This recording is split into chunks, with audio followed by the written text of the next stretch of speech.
Education. In order of importance, our education system focuses on religion, which is the first 8 years of the education. This is because we want to teach the next generations the religion of Henslandia, the entirety of it, the stories, everything that we've gone through to form what we now have as a religion. Then, for the next 2 years of schooling, it moves on to the history of Henslandia, where these stories truly came from, how these stories influenced us, and how far we've come from what we had.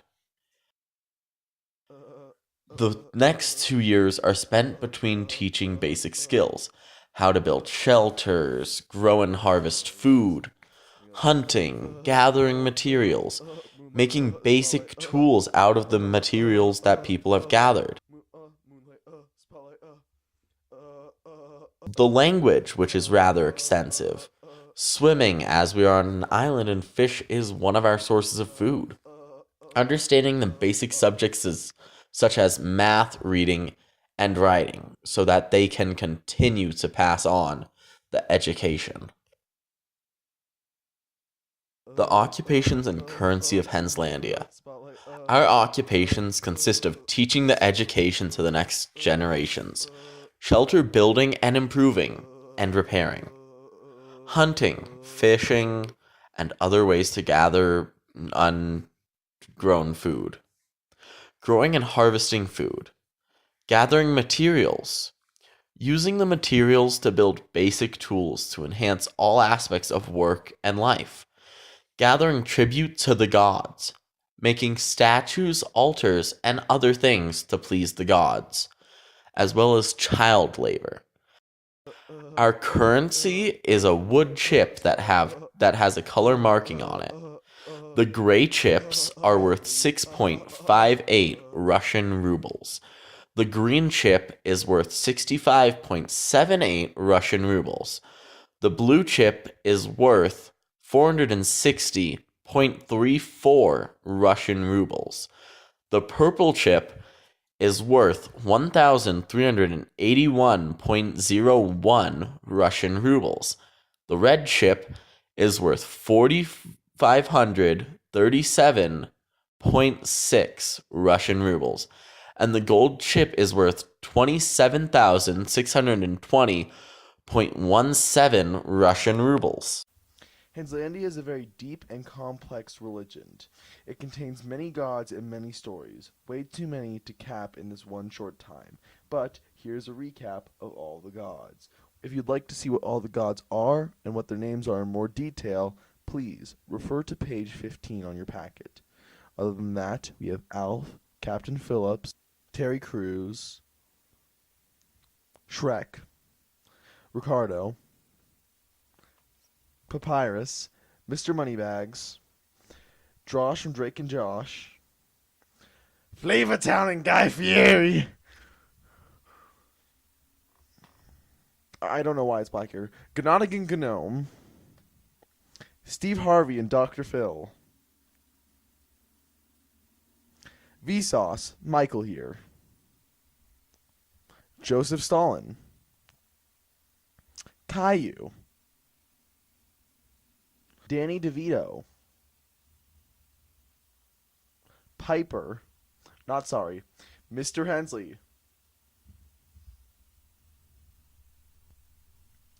Gay Kume, that's his actual name, don't sue me, Sans Undertale, PewDiePie, Mario,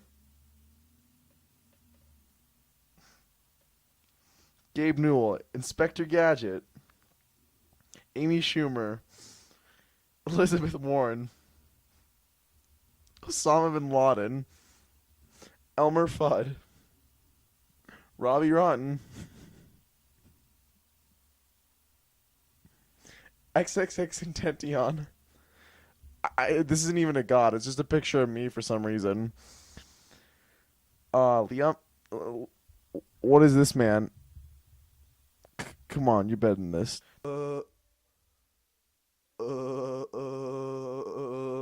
The culture is extremely diverse, whether you go from the food or to what they wear. The dress code is also extremely original, having all men and women wear those little Hawaiian dress things, not quite sure what they're called.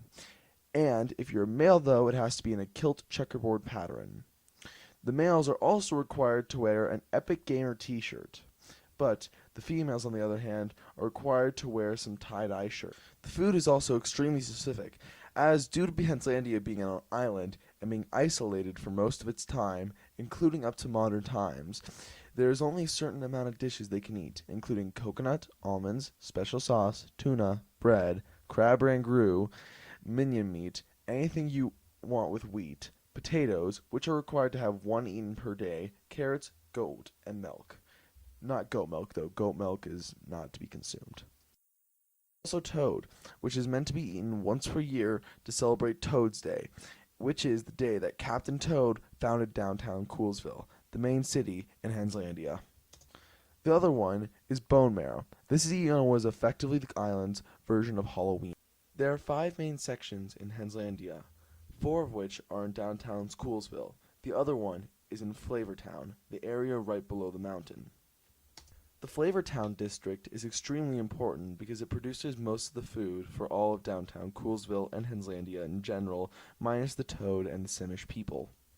Other than that, the 4 districts are located in downtown Coolsville and all have specialized jobs. District 1 is governmental, District 2 is specialized jobs, District 3 is religious, and District 4 is all other laborers. Other than that, each district appoints something known as their head representative. This goes into a council of a total of 5 men. These 5 men are known as the Soviet of the state of Henslandia. These 5 men make and enforce the laws. They also have one extremely important job that is known as electing the king of Henslandia. Each district nominates someone to be king of Henslandia. Then each of these are sent to the Soviets. Each of them will then present why they feel that they should be king of Henslandia. Then the 5 Soviets convene, decide which one they like the best, and make him king of Henslandia for life. His job is effectively to make sure that the Soviets do not have too much power and instead keep them in balance. The king has the ability to kick out any Soviet at any time. This would mean that an election for a new Soviet for that district would go up. Henslandia has open, free, and fair elections to decide who their Soviets will be. Now, as you could have probably guessed by now, Henslandia is a communist nation. The one good thing about Henslandia, though, is it is actually the one good true communist nation, because they did true communism. See guys, if we just do communism my way, it will actually work and people won't die. Think of Henslandia as a more organized version of the USSR. Well, this is a huge topic and a big branch of Henslandia studies. No one is 100% sure why Joseph Stalin was actually deified into a god once he died in Henslandia. The national anthem of Henslandia.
Holy